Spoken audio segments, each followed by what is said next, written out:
summer turned to fall. Napoleon's soldiers marched deeper and deeper into Europe.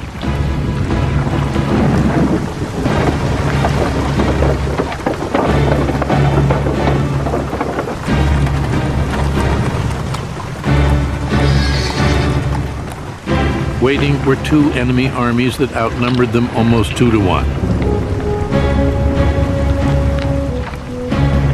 The Russians and Austrians planned to defeat the French by sheer force of numbers. The Russians and the Austrians thought that they would lick him. They were quite convinced that once they got him in the center of Europe, they would finish him off. But Napoleon saw at once the flaw in the Allied strategy. Their forces were widely dispersed across the continent. By moving quickly, he could strike at the Austrians before the Russians arrived. Well, he will swing in across Germany and cut off the leading Austrian forces. His plan is just hit first, hit with massed forces, and catch these boys before they can all link up. In less than 6 weeks, the French reached the Danube, catching the Austrian army of General Karl Mack by surprise.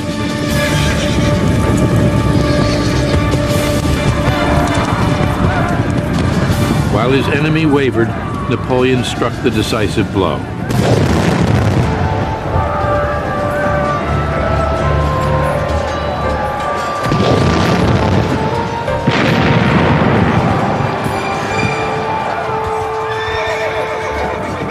He comes down behind him, and any sensible general would have run.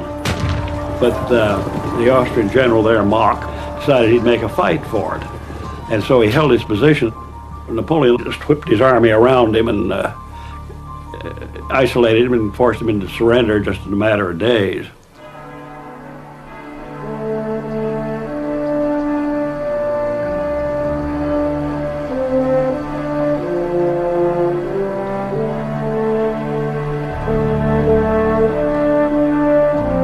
"27,000 men surrendered. Mack had lost almost his entire army. "I did not intend to fight any but the English," Napoleon told the defeated Austrian general, "until your master came along and provoked me. All empires come to an end."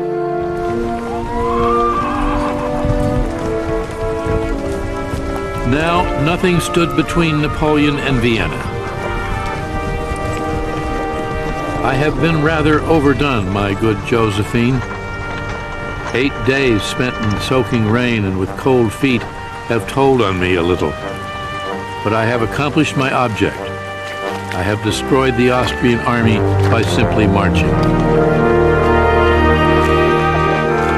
Napoleon, having moved at this great speed, 200,000 men marching 500 miles in 40 days. So there he has already, he's defeated half the Austrian army.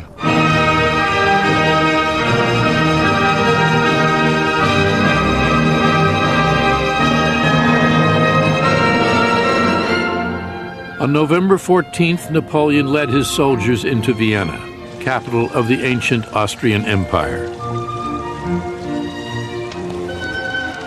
The Emperor Francis I had fled, leaving his palaces and gardens to the enemy. As Bonaparte triumphantly paraded through the winding streets, he portrayed himself as the representative of the French Revolution, a symbol of freedom and enlightenment.